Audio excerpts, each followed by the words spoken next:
पे है। अगर आप मंगाना चाहते हैं तो मेरे को आप फोन करके मंगवा सकते हैं। और जैसे मैं सेलिब्रिटी हॉरोस्कोप के बारे में आपको बता रहा था, इसमें जो की कॉम्पोनेंट होता है वो उपचय भाव होते हैं, यानी हाउसेस ऑफ ग्रोथ, जो कि 3rd, 6th, 10th and 11th भाव हैं, उनका मजबूत हो जाना, लगन के स्वामी के मजबूत हो जाने के साथ में व्यक्ति को सेलिब्रिटी बनाता है, यानी कि बड़े लेवल पे लेके जाता है। इसके अलावा एक राजयोग जो प्रोमिनेंटली देखा गया है उसे हम कहते हैं राशि परिवर्तन योग। मिसेस इंदिरा गांधी की हॉरोस्कोप में 3 राशि परिवर्तन योग थे, यानी छठे के भाव के स्वामी का एकादश भाव के स्वामी, जहां से कि महत्वाकांक्षा पूर्ण होती है, उसके स्वामी के साथ में राशि परिवर्तन था। पंचम भाव के स्वामी का द्वितीय भाव के स्वामी के साथ में राशि परिवर्तन था, और लगन के स्वामी का सप्तम भाव के स्वामी के साथ में राशि परिवर्तन था। सप्तम भाव चूंकि भावात भावम न्याय के अनुसार दसम से दसम हो जाने की वजह से दसम भाव का एक्सटेंशन माना जाता है। इस वजह से इन 3 राशि परिवर्तन योगों की वजह से, इसी प्रकार से ऐश्वर्या राय या इस तरह से बहुत से सेलिब्रिटी जो सेल्यूलाइट वर्ल्ड में हैं, उनकी हॉरोस्कोप में नीच भंग राजयोग देखा गया है। जैसे शाहरुख खान जी का लगन का स्वामी तृतीय भाव में नीच भंग राजयोग बनाता है, सिंह लगन की उनकी कुंडली है। इसी प्रकार से सलमान खान का भी नीच भंग राजयोग बनता है।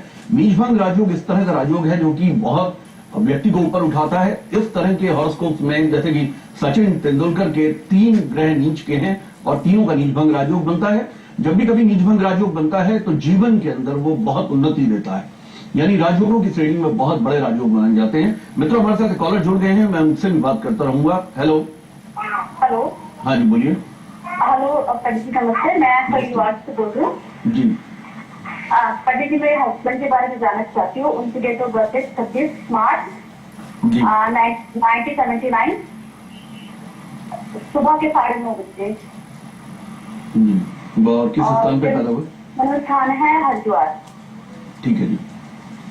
पंडित जी, मैं जानना चाहती हूँ कि मेरे हस्बैंड ने 4 जगह अप्लाई किया हुआ है गवर्नमेंट जॉब के लिए, तो उनकी गवर्नमेंट जॉब कब तक लगेगी और हमारी आर्थिक स्थिति आगे भविष्य में कैसे रहेगी? देखिए, आपके हस्बैंड की कुंडली में, जैसे मैंने अभी आपको बताया था इसके पहले, एक बहुत बड़ा अच्छा राजयोग बनता है। लगन इनका वृक्ष लगन है और इनकी कुंभ राशि है, यानी चंद्रमा इनके 10वें भाव में बैठे हुए हैं, और इनका भी बहुत बड़ा राजयोग बनता है कि लगन का स्वामी 10वें भाव में बैठ गया है। इसमें जैसे मैंने बताया था लग्न कर्माधि नेतारू, ये मैंने आप लोगों को पाराशरी का एक नियम बताया था। लगन का स्वामी अगर 10वें भाव में बैठ जाता है तो व्यक्ति जीवन में अच्छा करता है। लेकिन इस कुंडली के अंदर में एक विरोधाभास है। विरोधाभास यह है कि शनि राहु के साथ में बैठकर वो उस योग को दृष्टि देते हैं। जब कभी इस तरह की दृष्टियां होती हैं तो जीवन के अंदर स्ट्रगल बढ़ जाते हैं, क्योंकि जो नेचुरल बेनिफिट्स हैं उनकी जो दृष्टियां हैं, एस्पेक्ट्स हैं, वो अच्छे नहीं माने जाते। यहाँ पे इनको शनि का और राहु के उपाय करने होंगे। राहु का उपाय उसके ग्रह के स्वामी के उपाय होते हैं। उनको गवर्नमेंट का जॉब लगने का तभी योग बनेगा अगर ये राहु के स्वामी का उपाय यानी कि सूर्य का उपाय करेंगे। सूर्य भगवान को अर्घ चढ़ाएं। इसी तरह से योग में सूर्य नमस्कार करें प्रतिदिन, और सूर्य का आदित्य हृदय स्तोत्र का कम से कम 9 बार पाठ करें। इसके अलावा चूंकि इनके गुरु उच्च के बैठे हुए हैं तृतीय भाव में, तो गुरु भी इनको बहुत अच्छे फल देंगे। और इसके लिए वीरवार का व्रत आपको रखना पड़ेगा, और जैसे शिरडी बाबा के चरण में जाके, और अगर कोई गवर्नमेंट जॉब का कुछ भी योग बनता है तो वो नेक्स्ट ईयर बनता है। इस वर्ष बनने की चांसेस थोड़ा कम है। इस वर्ष में ये उनको कोई छोटा काम प्राइवेट में करने का बनता है। हेलो जी, नमस्कार जी। नमस्कार जी। हाँ जी, मैं अपने बेटे के बारे में पूछना चाहती हूँ। हाँ, बताइए उनका डेट ऑफ बर्थ। हाँ जी, 22/9/1985। 22 सितंबर 1985 जी। समय बताइए। रात के 8 बजे। रात्रि के 8 बजे। और किस स्थान में पैदा हुआ? जन्म स्थान जींद, हरियाणा। जिंद, हरियाणा। हाँ जी, मैं इसकी शादी के बारे में पूछना चाहती हूँ, कब शादी होगी और इसका जीवन कैसा रहेगा सर? जी, देखिए, मेष लगन की जातक हैं और इनकी राशि धनु है और पूर्वाषाढ़ नक्षत्र है। पूर्वाषाढ़ अच्छा नक्षत्र है, शुक्र का नक्षत्र है। मंगल में जिस समय गुरु आएंगे उसके बाद ही विवाह का इनका एक्टिव होगा। मंगल में गुरु इनके अगस्त 2012 के बाद में आते हैं और उसके बाद वो विवाह कराने में सक्षम हैं। लेकिन चूंकि गुरु इनके नीच के बैठे हैं तो वो उत्तरार्ध में, दशा के उत्तरार्ध में विवाह कराने में ज्यादा सक्षम है, क्योंकि नीच के ग्रह जो होते हैं वो थोड़ा परेशान भी करते हैं। अगर उनका नीच भंग राजयोग बन जाता है तो विवाह तो बहुत अच्छा होता है, लेकिन उसमें डिले जरूर कराते हैं, क्योंकि नीच के ग्रह भी अपना फल देते हैं।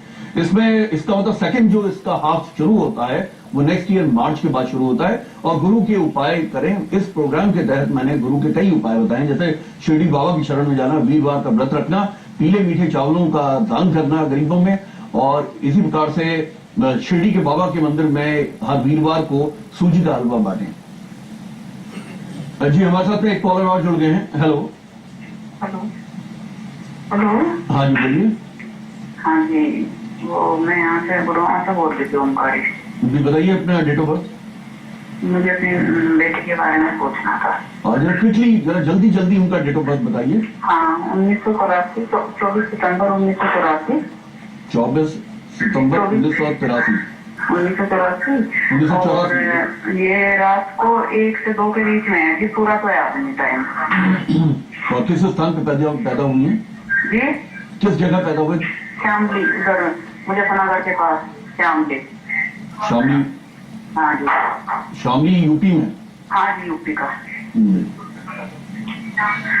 हाँ जी, ये कर्क लगन के हैं और इनकी सिंह राशि है, और आपने इनके बारे में आप पूछना चाहते हैं। कर्क लगन जातक के लिए मंगल योगा कारक हो जाते हैं, और वो दसम और पंचम भाव के स्वामी हैं, पंचम में बैठे हैं। लेकिन मंगल का जब केतु के साथ में बैठते हैं तो अंगारक योग बनता है। ये योग बहुत अच्छा योग नहीं होता, और गुरु भी इनके स्वग्रही होके छठे भाव में बैठे हुए हैं। गुरु का छठे भाव में बैठ जाना कर्क लगन जातक के लिए उतने अच्छे फल नहीं देगा। काफी जीवन के अंदर स्ट्रगल्स करा के, या वैवाहिक जीवन में स्ट्रगल करा के ऊपर राइज कराएगा। लेकिन ये जहां तक कि नौकरी की बात है, अगर ये नौकरी करना चाहें या किसी क्षेत्र विशेष में जाना चाहें, या सरकार में अगर ये काम करना चाहें सरकारी जॉब में, उसके लिए कुंडली में काफी बल है। लेकिन विवाह को लेकर थोड़ी परेशानियों के इसमें सबब है।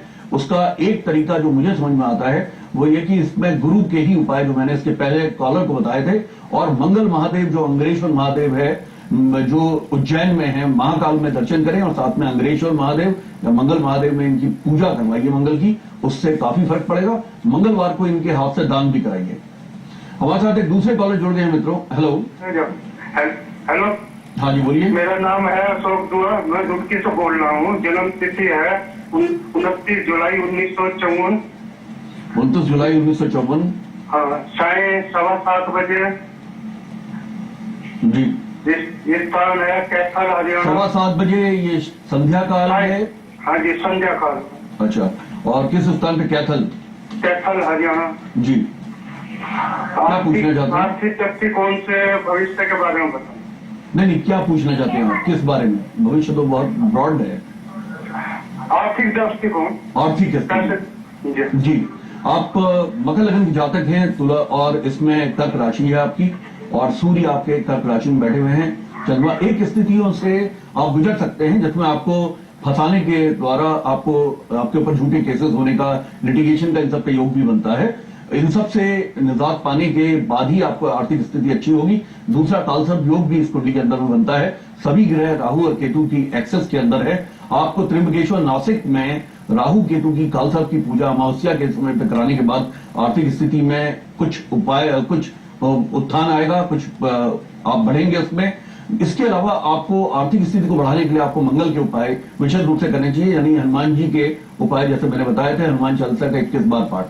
देखिए, आज का तो हमारा समय यहीं पे समाप्त हुआ। मैं आपको एक क्विकली आपको ये सिनॉप्सिस बताना चाहता हूं।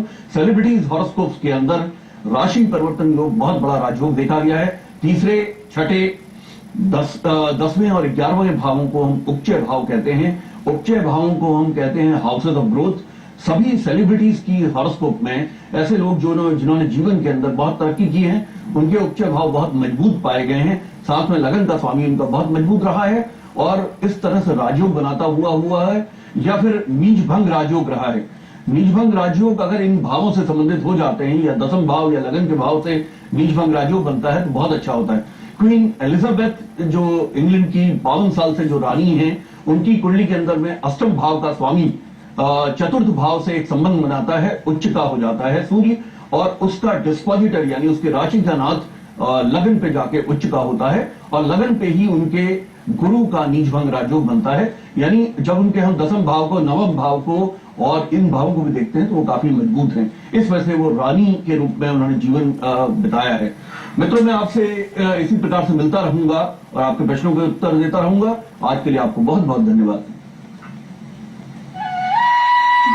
M.K. भंडारी जी से एस्ट्रोलॉजी, पामिस्ट्री, वास्तु, टैरो, मंत्र पाठ एवं न्यूरोलॉजिस्ट के लिए संपर्क करें श्रीशांत लोक 1 गुड़गांव।